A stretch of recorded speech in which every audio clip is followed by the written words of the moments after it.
হাদি হত্যার বিচার নিয়ে একটা ওয়ার্নিং দিয়ে রাখছি, খুব স্পষ্ট ওয়ার্নিং, সবাই শুনে রাখবেন। হাদি হত্যার বিচার যদি না করা হয় তাহলে আমরা ধরে নেব হাদিকে বলি দেওয়া হয়েছে কোনো একটা কম্প্রোমাইজের মাধ্যমে। হাদির বলি কাদের জন্য দেওয়া হয়েছে, কারা হাদির বলি চেয়েছে? বাংলাদেশের ইতিহাসে অনেক কিছুই কিন্তু হয়েছে যে পার্শ্ববর্তী কোনো একটা দেশ বাংলাদেশের এমন কিছু চেয়েছে যেটি প্রত্যেকটা সরকার করে দিয়েছে। 57 জন অফিসার থেকে শুরু করে এর আগের বহু কিছু করা হয়েছে যা এখনো পর্যন্ত চলমান। হাদি হত্যার যে পুরো পরিকল্পনা এত স্মুথভাবে করা হয়েছে, আমরা এখন খুব খুব টেনশনে আছি। মনে রাখবেন, যারা দেখছেন একটু আমার কথাগুলো পুরোপুরি শুনবেন। যারা দেখছেন, আপনি কি মনে করেন আপনি নিরাপদ? আপনি কি মনে করেন আপনার যদি এরকম হত্যাকাণ্ড হয়, আপনার হত্যাকাণ্ডের বিচার হবে? যদি ঠিকই আপনি সার্বভৌমত্ব নিয়ে কথা বলেন, আপনি যদি হত্যাকাণ্ডের শিকার হন, আপনার হত্যাকাণ্ডের বিচার হবে বলে মনে করেন? আমার হবে বলে মনে করেন?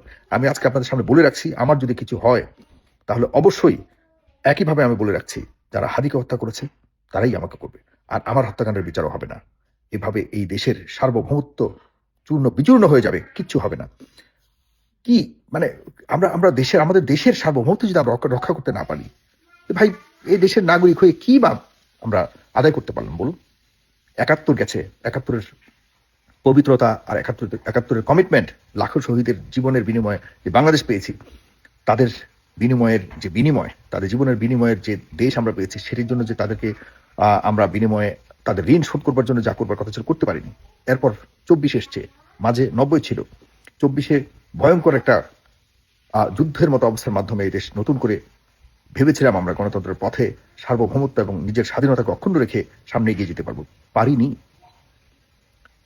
আরেকটি বিষয় স্পষ্টভাবে মনে রাখতে হবে আমাদের, শরীফ উসমান হাদি, সে কিন্তু শুধুমাত্র হাদি ছিল না, সে ছিল বাংলাদেশের কণ্ঠস্বর, বাংলাদেশের স্বাধীনতার প্রতীক, স্বাধীনতার মানে সার্বভৌমত্বের প্রতীক।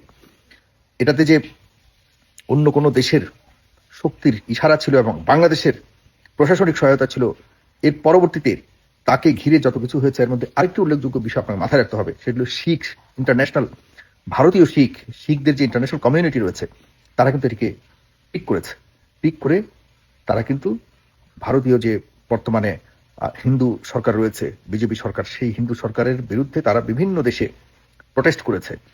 যেই উপায়ে তাদেরকে নিধন করার জন্য ভারতীয় সরকার চেষ্টা করেছে, ঠিক একই উপায়ে শরীফ উসমান হাদিকে নিধন করেছে তারা। এই বিষয়টি তুলে বিভিন্ন দেশের সরকারের বিভিন্ন গুরুত্বপূর্ণ স্থাপনার সামনে তারা কিন্তু একটা সিম্বলিক প্রতিবাদ সভা করেছে, এটি আমরা দেখেছি। যাই হোক, আমি যে কথাটি বলতে চাই, আমি আসতেছি খুব শীঘ্রই। যারা সত্যিকার অর্থে আমাদের শরীফ হাদির হত্যার বিচার চান, তারা ঐক্যবদ্ধ থাকুন। আরেকটি বিষয়ও খুব ক্লিয়ারলি আপনাদেরকে জানান দিচ্ছি, অবগত করছি, হাদি হত্যার বিচার চাওয়ার সাথে আগামী জাতীয় সংসদ নির্বাচন বানচালের সম্পর্ক, কোনো ধরনের সম্পর্ক নাই। যারা এটিকে মিলাতে চাইবেন, বরং আমরা মনে করি যে তারাও আমাদের দেশের সার্বভৌমত্বের বড় শত্রু, এবং তারাও, আমরা মনে করি যে যারা আমাদের সার্বভৌমত্বকে ধ্বংস করবার জন্য চেষ্টা করছে, তারাও তাদের সাথে সামিল। আমরা মনে করি যে হাদি হত্যার বিচার কাজ শুধুমাত্র হাদি হত্যাকারীদের দেশের বাইরে রেখে তাদেরকে ফাঁসির রায় শুনিয়ে আমাদেরকে সন্তুষ্ট করবেন, এরকম কোনো সিম্বলিক বিচার আমরা চাই না। অনেক প্রতীকী বিচার হয়েছে বাংলাদেশে। আমরা সার্বভৌমত্বের প্রশ্নে যারাই জীবন দেবে তারা আমাদের দেশের জাতীয় সম্পদ, সুতরাং তাদের বিচার যদি করতে না পারি, আমরা হেরে যাব, 71 হেরে যাবে, বাংলাদেশের 18 কোটি মানুষ হেরে যাবে, 24 হেরে যাবে। এই কথাগুলো মনে রাখবেন। আর শুধুমাত্র রাজনৈতিক মুনাফার জন্য, রাজনৈতিক বেনিফিটের জন্য রাজনৈতিক দলগুলো হাদি হত্যাকাণ্ডে পর্যন্ত ভুলে যেতে চাচ্ছে, আর এটার জন্য প্রয়োজন যে কোনো কম্প্রোমাইজ করতে তারা করতে পারে, আমি অবাক হব না। শুধু সাধারণ মানুষ, প্রত্যেকটা দল থেকে যে যার দল করুন, যে কোনো আদর্শে আপনারা রাজনীতি করুন, কোনো সমস্যা নেই, কিন্তু আমরা সার্বভৌমত্বের প্রশ্নে ঐক্যবদ্ধ, একতাবদ্ধ। আর হাদি কোনো ধরনের ইনকিলাব মঞ্চেরও আমি মনে করি যে এখন কেউ নয়। হাদিকে মারা হয়েছে বাংলাদেশের সার্বভৌমত্বকে ধ্বংস করবার জন্য, এটা হলো মূল বিষয়। আর আমরা বাংলাদেশি হিসেবে আমরা এটা সর্বোচ্চ জায়গায় যেতে চাই। এখানে দল মত নির্বিশেষে প্রত্যেকটি দল থেকে আপনারা যারা মনে করেন যে হাদির প্রশ্নে এক হতে চান, তারা অবশ্যই ঐক্যবদ্ধ থাকুন। এটার জন্য কোনো মঞ্চের অধীনে থাকতে হবে, ব্যাপারটা তা নয়। আমরা আমাদের হাদির হত্যার বিচার চাই এমন একটি মঞ্চের মধ্যেই সবাই এক ডাকে ঐক্যবদ্ধ থাকতে হবে। এটির জন্য কোনোভাবেই আগামী জাতীয় সংসদ নির্বাচনের কোনো হ্যাম্পার হবে না, এদিকে আমরা মেকশিওর করতে চাই। এবং আমি মনে করি যে হাদি হত্যার বিচার যদি হয়, আমাদের দেশের সরকার ব্যবস্থা, সার্বভৌমত্ব, আমাদের দেশের বিচার ব্যবস্থা, সবকিছুর একটা ফল আমরা দেখতে পাবো এবং আমরা বুঝতে পারবো আমরা কোথায় আছি। শেখ হাসিনা পতনের মাধ্যমে আমরা সবকিছু ফিরে পেয়েছি এটি বলার কোনো সুযোগ নাই এখন পর্যন্ত, কোনো অর্জন আমাদের নাই। শেখ হাসিনা শুধু দেশ থেকে গেছে, সে গেলেও এখনো পর্যন্ত সে সর্বত্র রয়ে গেছে। এবং আমি মনে করি শেখ হাসিনার ব্যক্তি, শেখ হাসিনা থেকে শুরু করে যারা যারা শেখ হাসিনার আশপাশে ছিল, যারা দেশকে দেশের গণতন্ত্রকে ধ্বংস করেছে, তাদের বিষয়টি আমরা কখনোই ক্ষমা করবো না। কিন্তু আওয়ামী লীগের অনেকেই আছে, অনেকে আপনার মনে আছে যে যখন আন্দোলন হয় তখন ছাত্রলীগের অনেক শীর্ষ নেতারা এই তৎকালীন সময়ে পদত্যাগ করে শেখ হাসিনার প্রতিবাদ করে, তার শেখ হাসিনার শাসনের প্রতিবাদ করেছে এবং তৎকালীন সময় তার ভূমিকার প্রতিবাদ করেছে। সেই আওয়ামী লীগ, ছাত্রলীগ, যুবলীগ যারাই করেছে তাদের মধ্যে অনেকে আছে কি আমি বিশ্বাস করি 99% আওয়ামী লীগার তারা বাংলাদেশের প্রতি তাদের ভালোবাসা রয়েছে, বাংলাদেশকে তারা লালন করে। পলিটিক্যাল কারণে 1% বিভ্রান্ত হয়েছে, সে 1%কে আমরা ধরতে চাই না। তাদের মধ্যে থেকে যদি কেউ সার্বভৌমত্ব রক্ষার জন্য যে কোনো লড়াইয়ে সামিল হওয়ার জন্য হাদি হত্যার বিচারে সামিল হয়ে সেটিকে জানান দিতে চায়, আমরা মনে করি তারাও ওয়েলকাম এবং তারা অবশ্যই আসবে। কারণ বাংলাদেশের সার্বভৌমত্বের সাথে কোনো রাজনৈতিক আদর্শ মেলানোর কোনো সুযোগ নেই। আমি মনে করি যে যারা দিচ্ছেন ভাইয়েরা আমার, আপনারা একটু ঐক্যবদ্ধ থাকুন। সামনে নির্বাচনকে নিয়ে কোনো ধরনের প্রশ্ন উঠুক এটা আমরা চাই না, বারবার বলছি।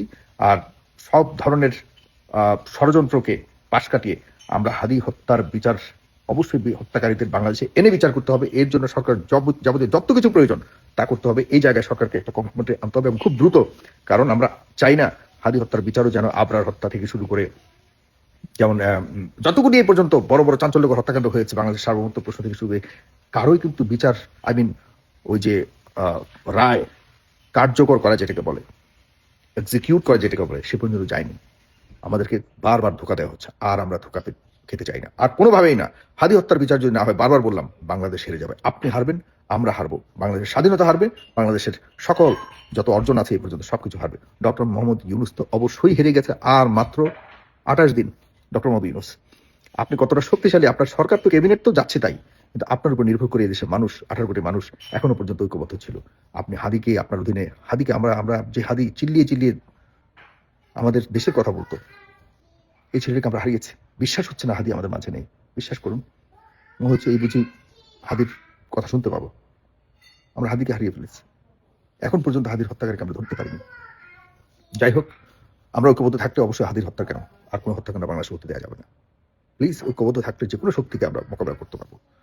ভালো থাকুন। আর কিছু কিছু ছাত্র নেতারা যারা আছে, ওই আমাদের 24কে পুঁজি করে যারা নিজেদের আখের গোছানোর প্রতিযোগিতা নেমেছে, তাদের প্রতি লক্ষ্য রাখুন। তারা আগামী নির্বাচনের পর অনেক কিছু পরিবর্তন হয়ে যাবে, বিশ্বাস করুন, কত পরিবর্তন হয়ে যাবে। এরা এরপর আবার কোনো ইস্যু নিয়ে আবারও নিজেদের একটা অবস্থান করবার জন্য চেষ্টা করবে। এদেরকে চিনে রাখুন, এদেরকে চিহ্নিত করে রাখুন। কোনো হাদি হত্যার বা হাদিকে পুঁজি করে আর কেউ কোনো ধরনের রাজনৈতিক স্বার্থ হাসিল করতে আসবে, তাদেরকে সমুচিত জবাব দেওয়া হবে ইনশাআল্লাহ। ভালো থাকবেন সবাই। আসসালামু আলাইকুম।